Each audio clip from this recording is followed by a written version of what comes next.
Welcome into another edition of The Session with Londa and David. My name, David Austin. Oh, you dropped the is. I'm Londa Sherwood Austin. Welcome back.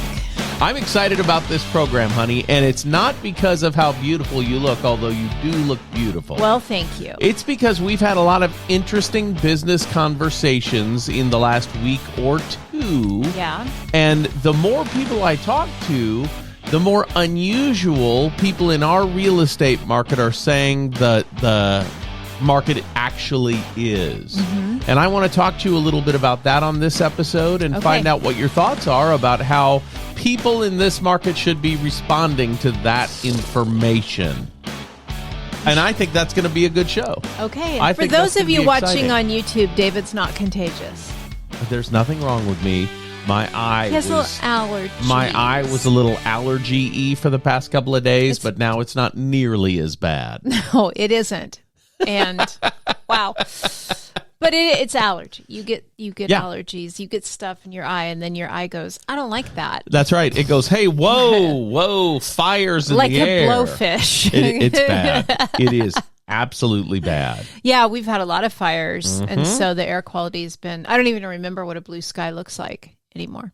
Last night was really weird when I looked out our window, and there was a high air pollution warning or air quality alert, because I could see to my eye what looked like about an inch of blue, but it was probably 300 or 400 feet of blue. Oh yeah, and then brown immediately above it, and hazy kind of off-white underneath it. Yeah. It was the weirdest thing I've ever seen. And the sunset Sunday night was red. Just straight red because of the smoke in the air. But that's not what we're here to talk about. No, I want to talk about... You have some questions. Well, this is not just a sales podcast, not just a real estate podcast, not just a business podcast, but I've been hearing a lot of strange talk from professional salespeople in mortgage and real estate in the last few weeks, and I'm curious to know if you know what's going on. Yeah.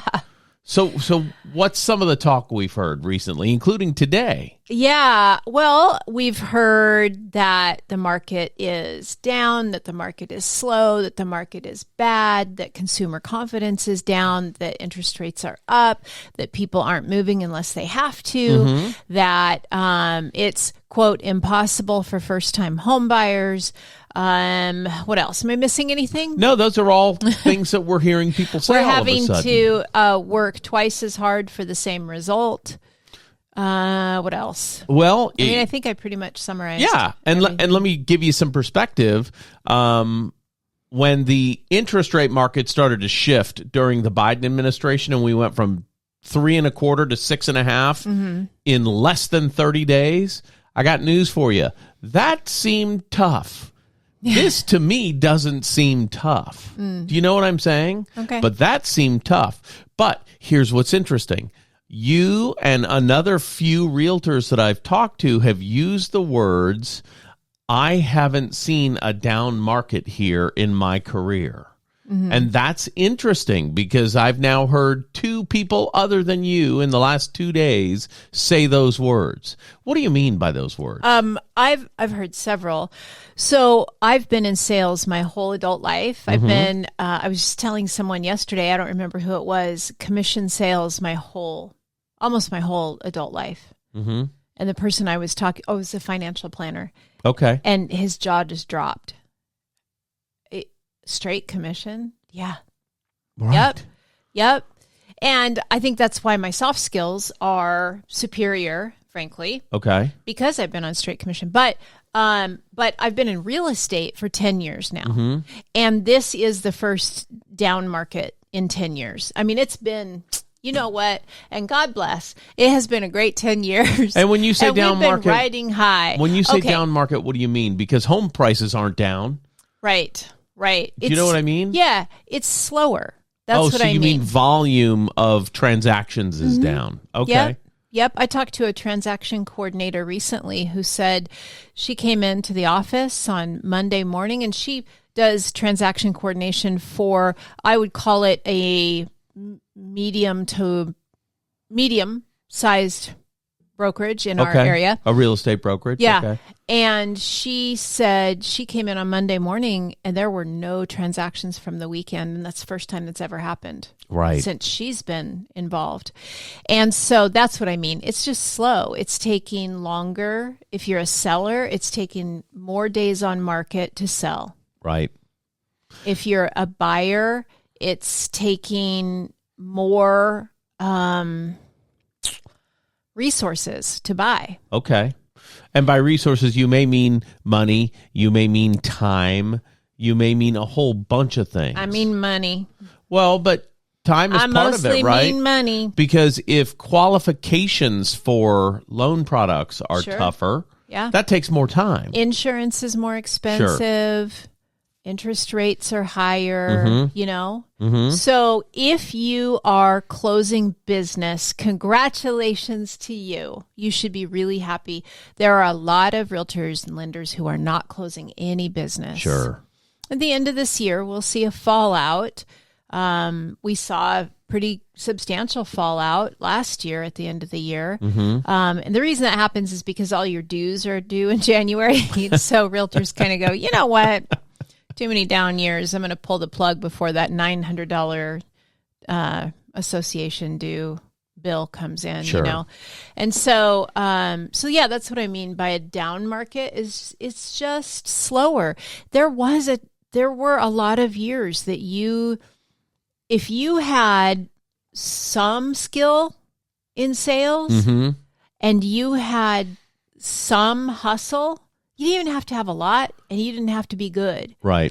You could do really well in real estate in our market. Sure. Today's not that day, friend. Okay.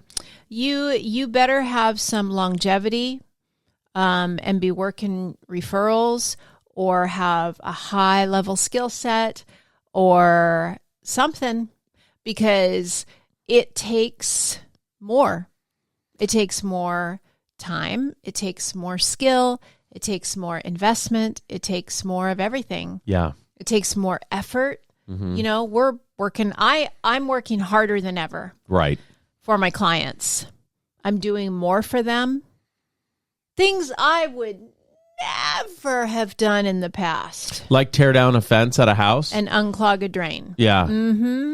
Never. Right. Never, ever. But I feel more than ever, we all have to come together and help each other. I think you're right. Because in that instance, that seller, they didn't have more to give. Right. That's right. So you jump in and, you link arms and you help them. Sure. And that's the beautiful thing about a, quote, down market is you see humanity rise to the top. Okay. You see things like that where, you're having harder conversations with clients. And so you're getting deeper. At least I am with clients. We're getting to the emotional, center of it. And that makes for, I think, maybe more connectedness. Okay. Among people. And with my cross agents, the cross agent in that deal, since we're using that one, it's a great example. The cross agent, was also very helpful and very willing, sent her client over to do one of the fixes that had to be done. And it was some caution fencing, that orange plastic fencing had to go around an opening. Right. And the cross agent had some of it in her garage, and the buyer was willing to go put it up, and the seller was willing to let him, and I was willing to, supervise, so that they didn't talk, and so, I did coach my seller. I was like, listen, don't say anything. Right. Because these negotiations are over. Sure. We're all just trying to get this done. But they were just really friendly with each other. And they were like, I don't know, there's a camaraderie that happens when things are a little harder, right. And you do see people fall out. It's like only the strong survive. And that's what's going to happen this year, next year. None of it's going to be easy. But, if you're in it for the long haul, like we are, you ride the wave and go, well, here we go. Right. I think one thing to consider whenever you're in a down market, especially if your market is not typically in a down market, you need to do things differently than you've always done. For sure. You know what I mean? Tell me more. Helping to pull down that fence. You would have never done that before. No, thank you. Yeah. You might throw some money at a problem, but now people are throwing less money at problems because there's less money to throw around. Yeah. Do you know what I mean? Oh, so that's interesting. Another thing that I've been thinking about, because one of the fears is that young people can't get into the real estate market now because of the price of homes. Well, seeing how we've been talking about this specific property that we sold, the buyer, 19 years old, young people with a plan. That's right. Can get into the real estate market. That's right. Not with some crazy loan, not some crazy boutique loan, but a regular loan. Yep. You know what I mean? Well, and we're seeing first-time home buyers having to reevaluate what they think they have to have in a first home. That's a good point. Because they got 5 years ago, the last 5 prior to a year ago. Okay. Right. So 2020 to 2025, say, ish, give or take. All of a sudden, first-time home buyers are like, we got to have a 3-car garage. Right. It's a necessity. Right. And they did that because they had a 3.5% interest rate, and there was a glut of homes on the market, and sellers were given anything just to get a buyer to come in. And do you know what I mean? Yes. Yes. I mean, they wanted so, and now, that's not the case. Right. And so you got to reevaluate a little bit. And then in our market, we've got some big national builders that have come in and are, shaking things up. Well, and here's the thing. Those big national builders, I was talking about this today with a real estate agent. These big national builders who come in here and undercut the market by 10, 15, 20%. Yeah. The reason they're able to do that is because their margins here are 10, 20 to 30% higher than they are in places like Texas and Louisiana. And because these are big national builders, their suppliers aren't the same people that local builders are getting their stuff from. So they're able to have the goods, the cost of goods for them's less than some guy who's only building here. So if a guy has a national contract and has, let's say, 300 house plans and has preset pricing for, 20,000 units in this calendar year, they can get stuff cheaper than a guy who has no preset house plans and is buying as he goes. Right. That poor guy can't build a house for what this guy can build it for. Right. Does that make sense? Yeah. And so they're dancing in the streets and everybody's talking about, today everybody was talking about, I don't know how they can do that in the market. Well, they're building the exact same floor plans in Katy, Texas for $250,000 less. Right. Don't tell me it's just the cost of the lot. Right. Do you know what I mean? Yeah. Yeah. So it's interesting to see these national builders coming in and undercutting the market. And I think it's great for the market. And here's what I mean by that. It's not great for resale. It's not great if you live a quarter of a mile from one of these new neighborhoods that's selling for 20% under market value. It's not. But it's great because it has people still moving through the market buying new construction. And that's a big deal for the overall economy. Right. So I'm excited about that. As a lender, I'm not thrilled about it because they come in with their own lending company and offer under market interest rates as well. Right. So what do I say when we have a client that's looking at one of those places? You should use their lender. That's better for you. Right. And we did that with our own kids. Yeah. So that does cut into the bottom line a little bit. Right. But, good thing we have several oars in the water. Well, and that's the thing. I mean, and I've been thinking more and more about that, about I've done a lot of different things. I've done a lot of business coaching over the years, and I haven't for the last several. But I'm seeing too many business owners struggling right now, and I'm like, in 3 hours, I could increase your sales so much. Well, that's the thing, yeah.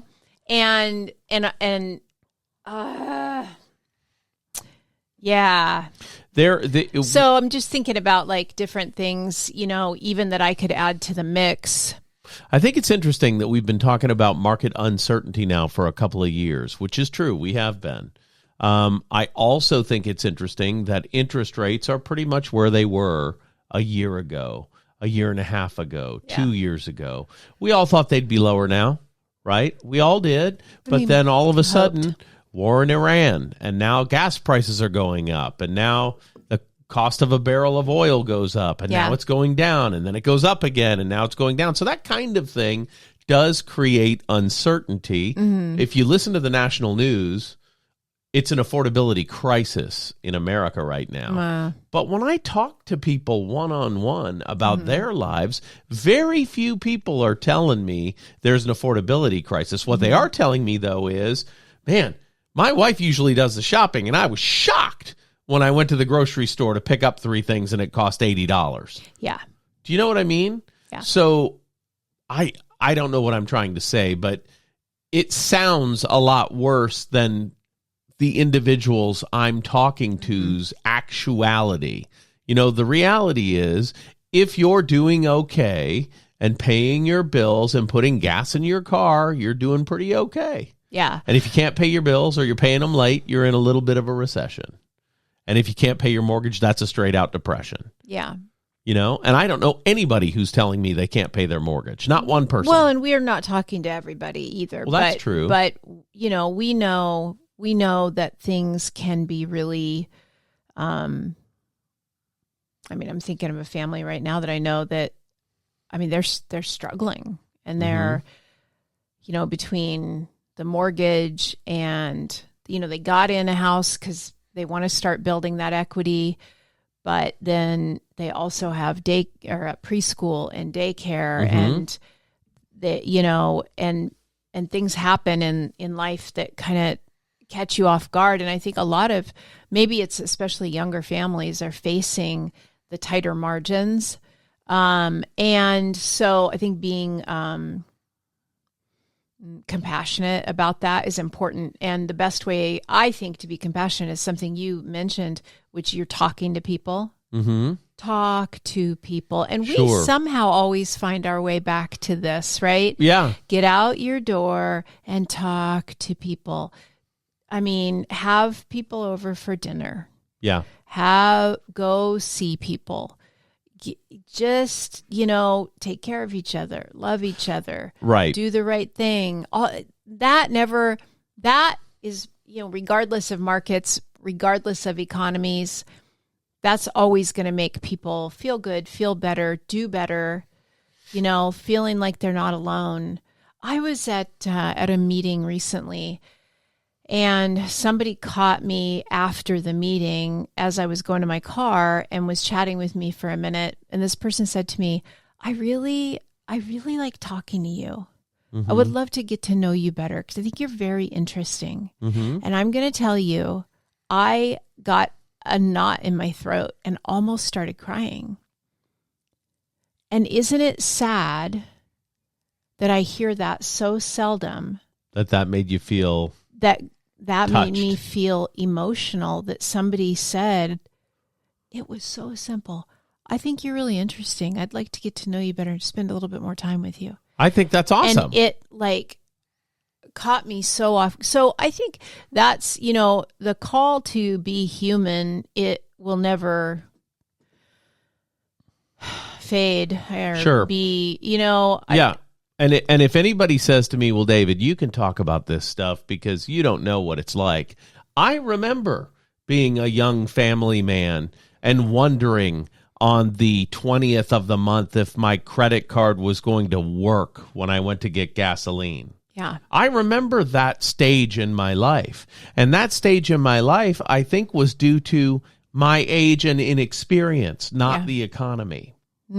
Do you know what I mean? Mm-hmm. I didn't know how to, if I had a great income month, not blow it.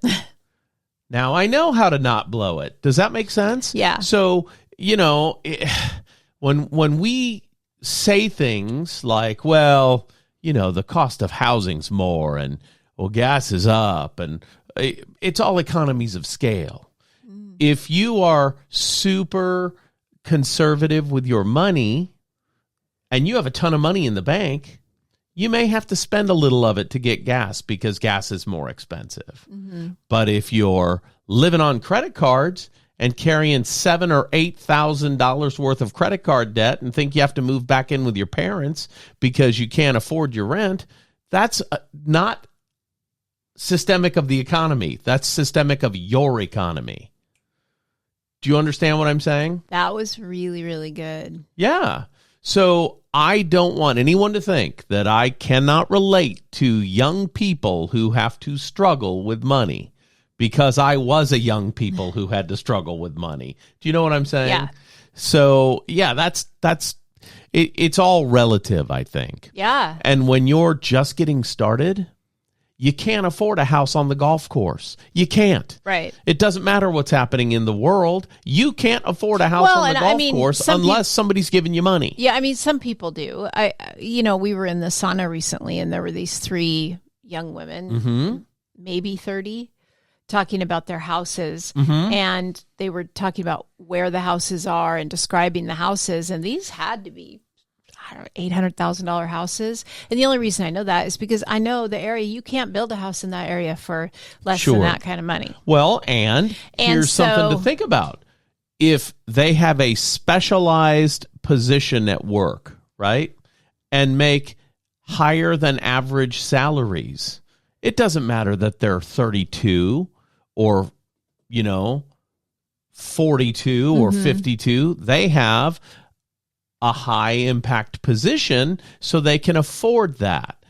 It has nothing to do, again, with the economy or gas prices. It has to do with their personal economy. Yes, their choices. That's good. Your choices lead you to your outcomes.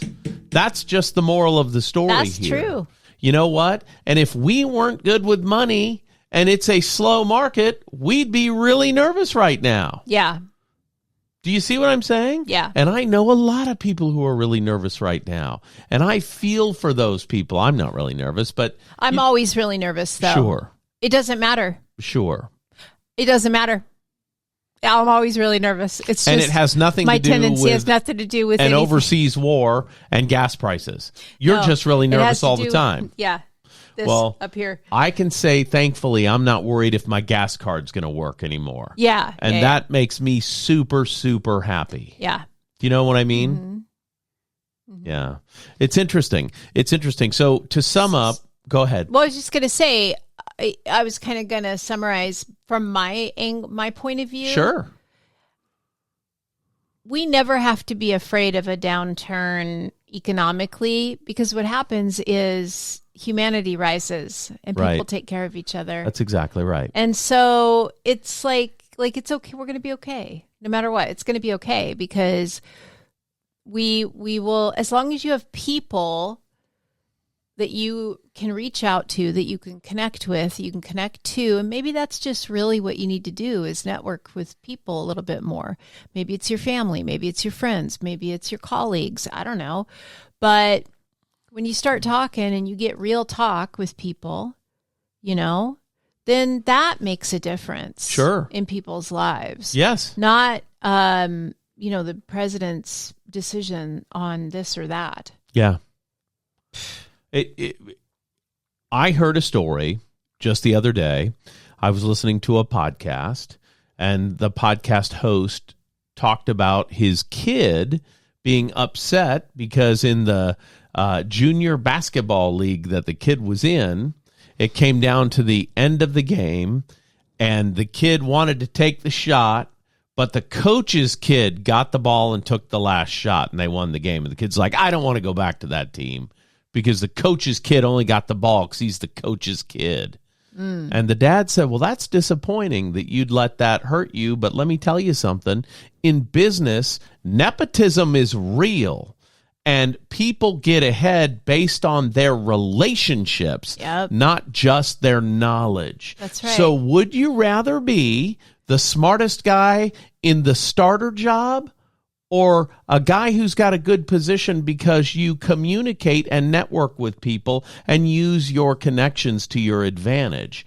And the kid never thought when he was complaining about not wanting to be on the basketball team because the coach's kid got to take the last shot instead of him, he never thought there could be a lesson there. And the lesson is you need to be open to opportunity and use the contacts that you've made to create those opportunities, right?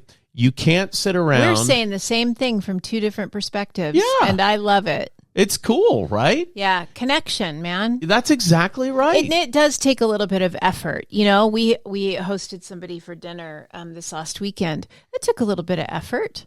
You know, you have to prepare a little bit. I mean, we had to eat anyway. You know what I mean? That's so we're gonna right. make dinner anyway. Why not put another plate on the table? We did it a little different, a little extra, a little fancier, a little, and I had to be a little bit more engaged. Sure. Right. And so it took a little extra effort, but I'd say worth it. Super worth it. To be able to, that conversation got really deep. Yeah. Really deep. It may have changed the trajectory of this person's life. May have. So here's what I would say about that.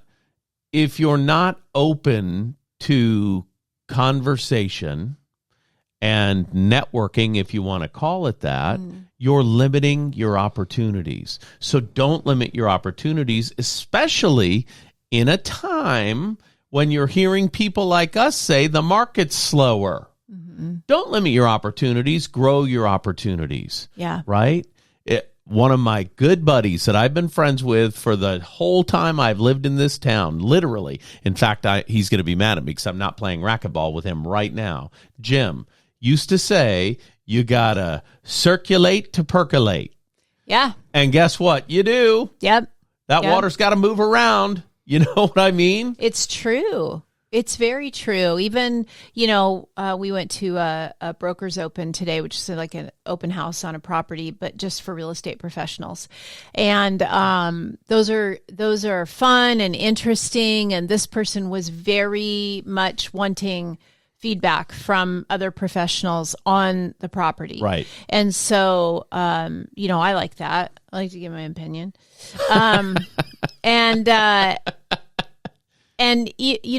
It's the conversations that happen when you're in those moments. We're sitting, it's so funny because we found ourselves sitting around the dining room table at this house, talking, having really, really interesting conversation. Right. And that is going to get us through anything, our connections with people. That's exactly right. It's like when you talk about homelessness. Homelessness is not just someone who doesn't live in a home. It's someone who doesn't have strong relationships so they can get help out of that situation. That's why I say you can be situationally homeless or conditionally homeless.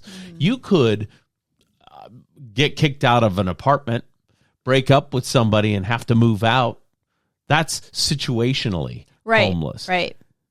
Conditionally homeless is someone who can't couch surf because they've burned all the bridges, who can't go somewhere because they've already been told to leave that place. Right. Do you know what I mean? So it's different. Yeah. It's a little different. Yeah. It's interesting. Yeah. So I would say create and foster healthy relationships if you're feeling like your business is down, because healthy relationships will help your business continue to grow even in a down market. Even if you're feeling down.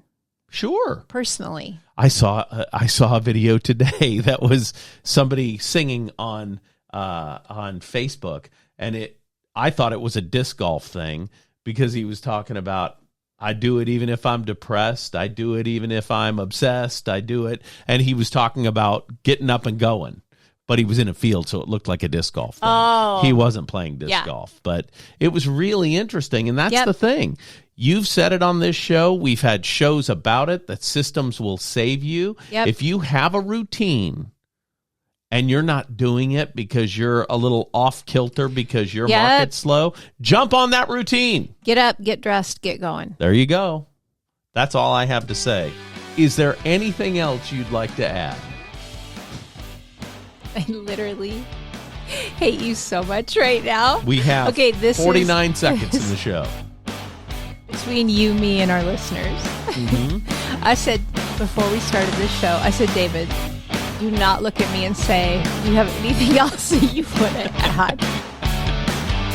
And you are such I put an exclamation point on it. I hit the music right after it came out of my mouth. That's when I said it. No, I don't have anything else I want to add. I've already added. I think that was good. Take care of each other, for crying out loud, and drop your assumptions. Just be nice and be kind and reach out. And get in front of people you care about. For Londa, Joanne, Sherwood Austin, the prettiest girl in the world, my name's David Austin, and this has been another edition of The Session with Londa and David. We'll see you next week.